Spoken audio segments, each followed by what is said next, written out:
Saving for a decade to get a deposit. Let's have a look. Hello everyone, Florian.Heise here, and welcome to another episode of HeiseSays. Grab your stein of coffee. Let's look at this article written by Tarek Brooker on news.com.au discussing how long it takes to save for a deposit. And some of them are 10 years, a decade. And let's just put that in perspective. I'm a fan of Dave Ramsey, and I'll watch particularly the shows where people ring in to celebrate when they've paid off debt. And one thing that just I get frustrated with over and over again is when they pay off a house. He recommends 15-year mortgages.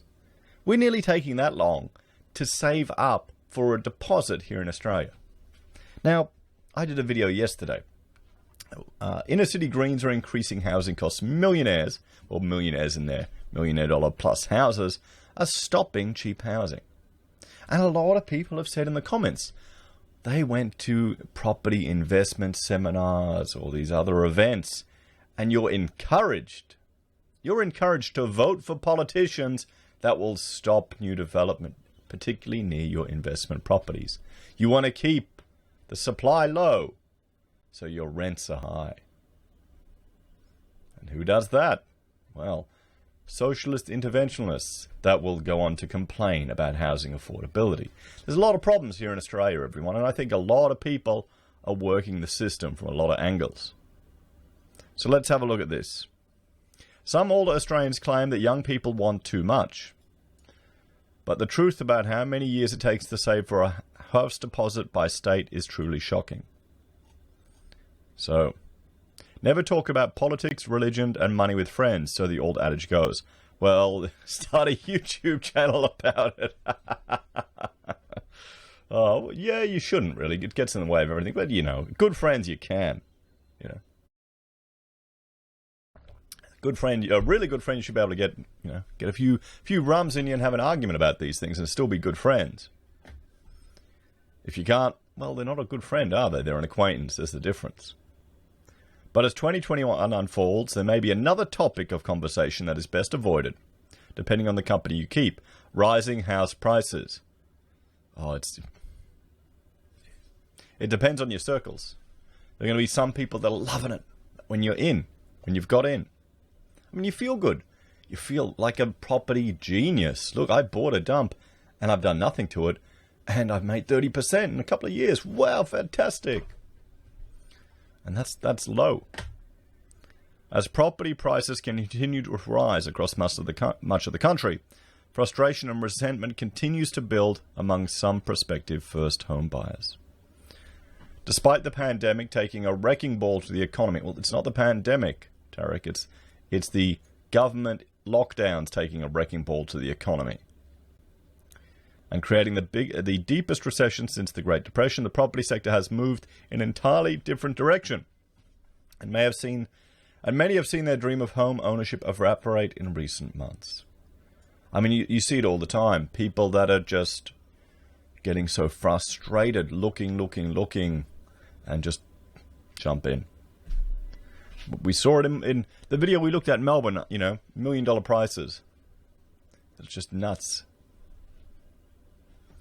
The impact has been especially acute in regional areas where prior to the pandemic, property turnover was generally quite low relative to the city. So people are doing the green shift. You can still get better value for your money. You can buy more land for your money in the regions. Yet again, house prices are acting like a fault line as the tectonic plates of Australia's long-simmering intergenerational conflict continue to shift. For those of you who may not be familiar with the intergenerational debate surrounding house prices, it usually goes a little something like this. Some older Australians claim that young people want too much, too fast, and are impatient to get the things they desire. They claim many prospective first home buyers spend far more on gadgets, overseas holidays, and other non-essentials than they ever did. They then conclude that this unnecessary spending is why home ownership is increasingly out of reach. Well, being completely terrible with finances, sure, maybe in some regards. I honestly think it's going to be. It's simply the fact that you're not going to live the same lifestyle as your parents. Even with both of, if you're in a couple, with both of you working, with both of your university educations, you're not going to live the same lifestyle. Our GDP growth per capita is just trending down. It's been depressed. It's been below. Our whole economic growth has been below the trend since the GFC. It's just getting worse. Young Australians counter this by pointing out that the required size of a home deposit relative to income has never been greater, and the nation's property prices are extremely high, even by international standards. I mean, this is the thing. Property is the piñata that the Australian government just hits to get economic activity. Whenever there's troubled times, they just chuck money at property. We're seeing it now. I mean, can you blame them? It's spurring on the economy. It's having the effect that they want. They're not worried about house price. Oh, okay. They have to appear to be worried about house prices, but they're more worried about the economy correcting. So here we go. How long it takes to save for a deposit? 11 years. 11.4 years in Sydney. 10.1 years in Melbourne. Everyone, a decade. So we've got two cities where it's over a decade to save. Over 10 years to save. So, I mean, you could shorten that, and I'm sure a lot of people do, but you really got to work the system. You got to save like a fanatic. You got to have, gazelle intensity. You can't have the luxuries as previous generations. And luxuries is, well, keeping one partner at home. Only having one person having to work. Maybe having a family when you're young. Brisbane, 7.9 years. We're not too bad. Still. Adelaide, 8.3. Perth, 7 years. Hobart, 8.8. What is going on in Hobart? And Darwin is winning at, just under 5 years. Canberra at 7. Over a decade, everyone. Better start saving now. Cutting back. Like most hotly contested and heavily divisive debates, there is a grain of truth on both sides of the argument. Well, we've seen that, actually. We've seen that as people have been locked away and decreased their spending, a lot of them have managed to save. You'd be surprised how fast buying rubbish adds up. And that's why it's encouraged. I'd encourage people to sell the stuff that you have. If you want to get a house deposit, sell all your junk for the one reason. You will realize how quick it loses value, how quick that iPhone loses value, and you won't jump to buy a new one. You might wait a couple of years, and or 3 or 4 years, and then buy the cheapest one they have. So, however, even after all the spending on iPhones, holidays, and even the now legendary smashed Av on toast has been taken into account, the net result is still many young families and individuals are priced out of the housing market.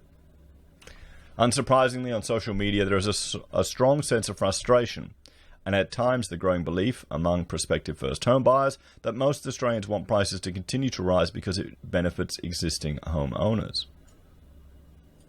One wonders if Anthony Albanese's federal opposition can come to a similar conclusion, or has come to a similar conclusion. As part of its 2021 party platform draft, Labor abandoned its proposed changes to negative gearing and the capital gains discount. It's an election loser.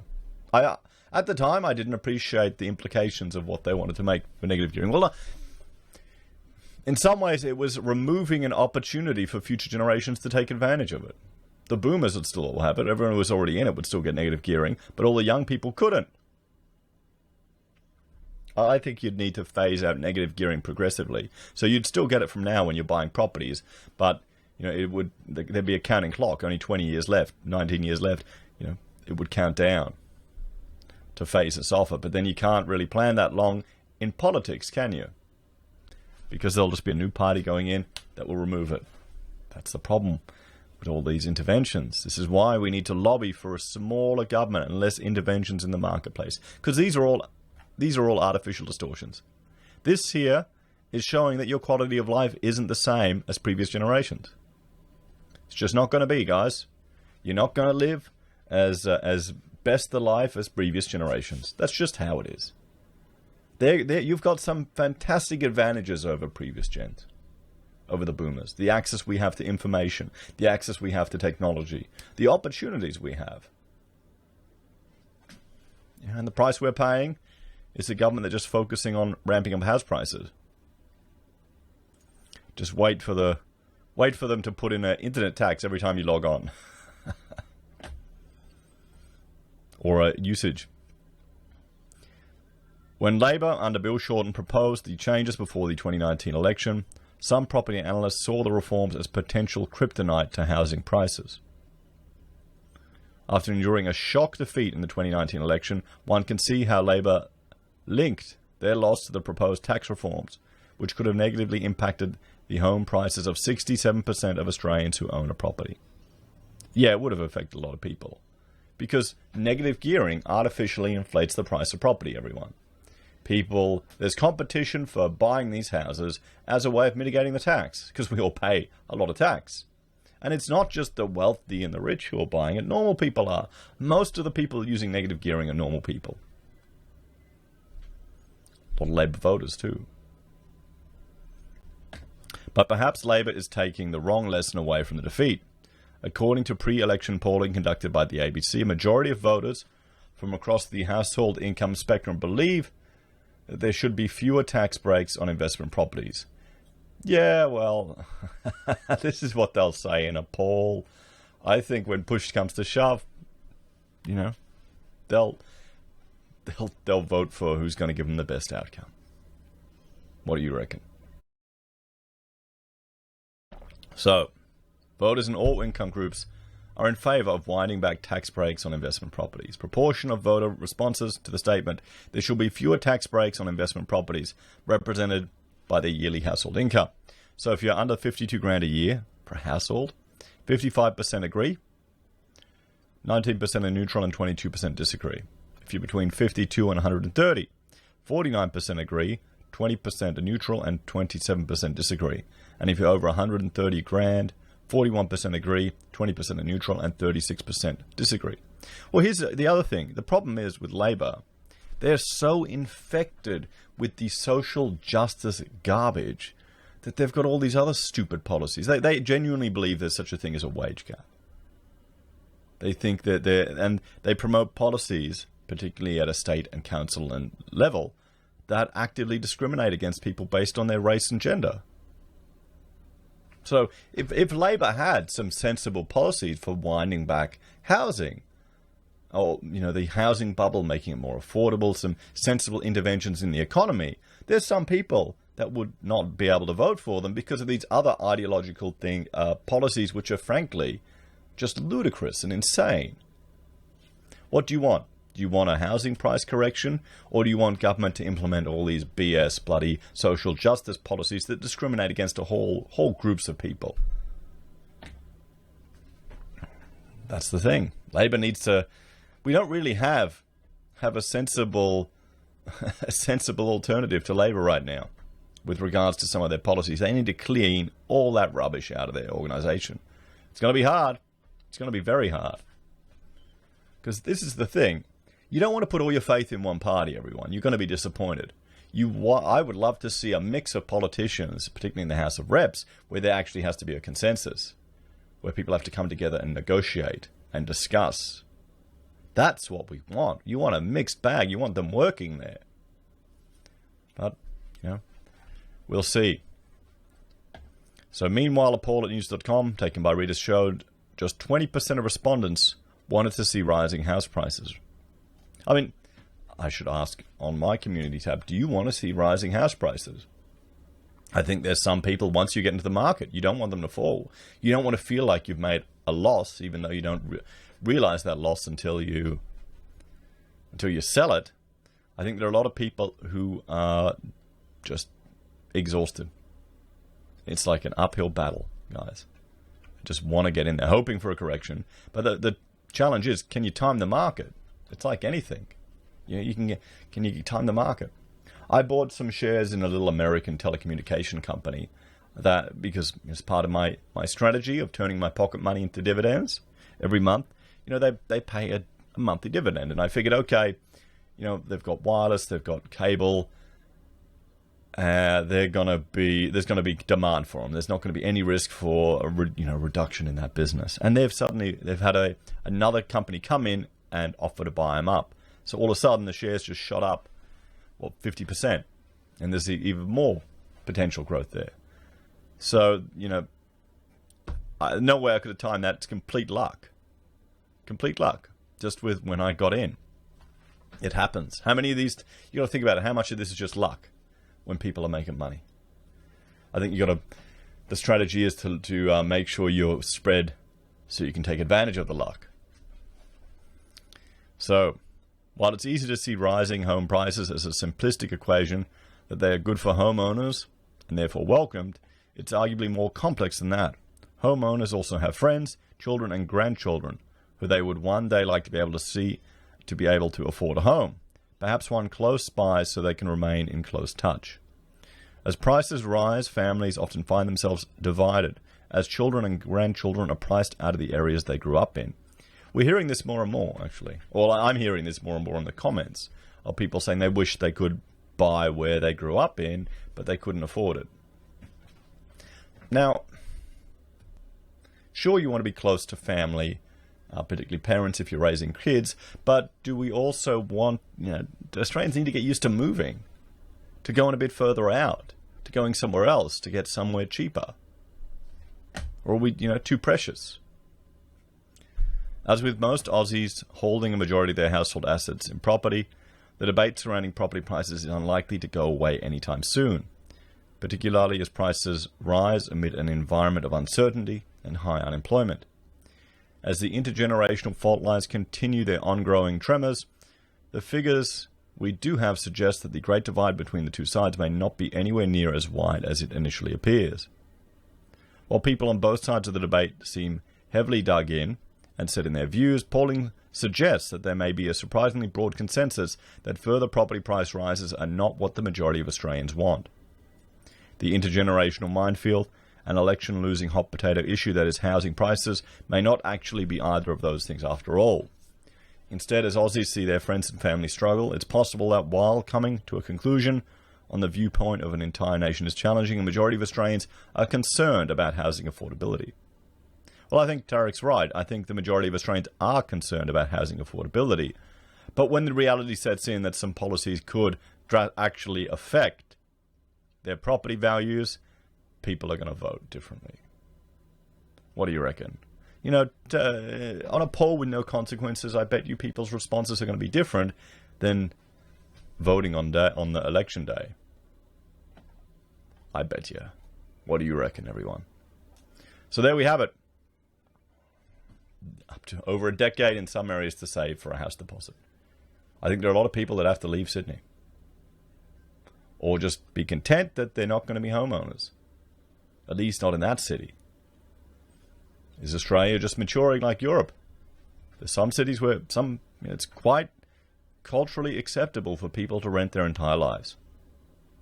Are we just hitting that point? It seems a bit ludicrous when you see how big Australia is, but we've only got how many cities? 1, 2, 3, 4, 5, 6, 7, 8 cities, and then everything else is considered regional.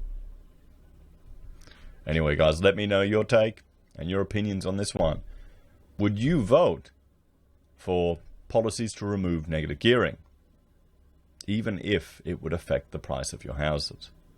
Or are you just waiting and hoping for a correction in the market so you can get in? Or are you trying to time it? Let us know your thoughts, opinions, and approaches in the comments down below. Thank you all for watching. Please like, share, subscribe to the channel. If you're a fan and enjoy the content I create here, there are a few ways you can support us. You can join the channel on YouTube or Patreon. You can support us using our affiliate links from Amazon, eBay, Independent Reserve, or AussieBroadband. You can buy merch from HeiseSays, use Gold Pass from the Perth Mint, or support us via PayPal. Take care, and I'll see you next time. Bye for now.